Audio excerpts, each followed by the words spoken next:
अस्सलाम वालेकुम। मेरा नाम डॉक्टर फैसल रशीद ख़ान है। मैं कंसल्टेंट साइकियाट्रिस्ट हूँ। मुझसे अक्सर ये सवाल किया जाता है कि डॉक्टर साहब, मैं तो पूरी ज़िंदगी स्ट्रेस से कोप करता आया हूँ। मैंने बड़े बड़े चैलेंजेस फ़ेस किए हैं। मैंने लाइफ में मेरे बड़े प्रॉब्लम्स रहे हैं। मैं उन मसाइल से डील करता रहा। या मेरा बचपन बहुत मुश्किल था। मेरे ससुराल में बहुत मसाइल थे। मैंने तो वो वक्त भी गुजार लिया। तो अब मुझे क्या हो गया है? अब मैं क्यों चीज़ों से कोप नहीं कर पा रही? अब मैं क्यों ओवरवेल्म्ड फील करती हूँ? मसाइल, डेली प्रॉब्लम्स मेरे लिए फेस करना, उनसे डील करना मुश्किल होता है। तो देखिए, जिस तरह किसी भी जिस तरह जिस्म की एक कैपेसिटी होती है, उसी तरह दिमाग की भी एक कैपेसिटी होती है, एक गुंजाइश होती है। जब वो भर जाता है तो फिर उसमें मज़ीद बर्दाश्त करने की सलाहियत ख़त्म हो जाती है।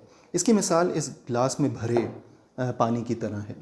देखें, ये हम अपनी ज़िंदगी में अपनी कैपेसिटी के मुताबिक, अपने हालात के मुताबिक ज़िंदगी से लड़ते हैं, ज़िंदगी के मसाइल झेलते हैं, ज़िंदगी के प्रॉब्लम्स को फेस करते हैं, उनको सॉल्व करते हैं। लेकिन अगर यही स्ट्रेस बढ़ता जाए, छोटे छोटे स्ट्रेसेस बढ़ते जाएं, माली मसाइल आ रहे हैं, बच्चों के मसाइल आ रहे हैं, पढ़ाई के इश्यूज़ आ रहे हैं, मियाँ बीवी के शादी शुदा ज़िंदगी के मसाइल आ रहे हैं, तो स्ट्रेसर्स बढ़ते रहेंगे, एक के बाद दूसरा, दूसरे के बाद तीसरा। और एक वक्त आएगा जब ये आपकी कैपेसिटी इस ग्लास की तरह फिल हो जाएगी और इसमें मज़ीद स्ट्रेस को बर्दाश्त करने की गुंजाइश नहीं बचेगी। और फिर एक छोटा सा भी कोई वाक़या, छोटा सा भी कोई इंसिडेंट आपको कोलैप्स कर सकता है। जैसे इस ग्लास के साथ है, अगर इसमें मज़ीद पानी डालेंगे तो ये पानी बाहर गिरेगा। और इसी तरह स्ट्रेस होता है जो हमारे दिमाग को, हमारे जिस्म को मुतासिर करता है। बॉडी की, माइंड की एक कैपेसिटी होती है, जब वो ख़त्म हो जाती है तो हम कोलैप्स कर जाते हैं।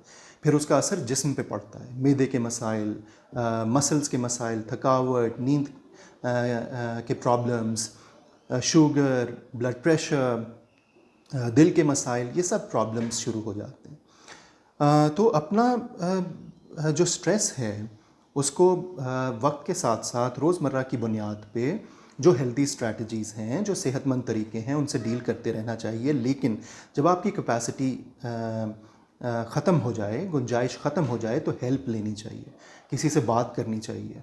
हो सकता है आपको डिप्रेशन, एंग्जाइटी की बीमारी हो गई है, उसके लिए दवाई की ज़रूरत हो। काउंसलिंग, बातचीत के ज़रिए इलाज से फ़ायदा हो सके। तो ये मकसद था आज की वीडियो का, ताकि बेहतर तौर पे लोगों को समझाया जा सके कि स्ट्रेस किस तरह हमारी माइंड को, बॉडी को अफेक्ट करता है और हमारा जहन किस तरह उससे रिएक्ट करता है। तो ये आपकी कमज़ोरी नहीं होती, आपकी गुंजाइश ख़त्म हो जाती है मज़ीद परेशानियों को बर्दाश्त करने की। आपके वक्त का बहुत शुक्रिया। अगली वीडियो तक खुदा हाफिज़।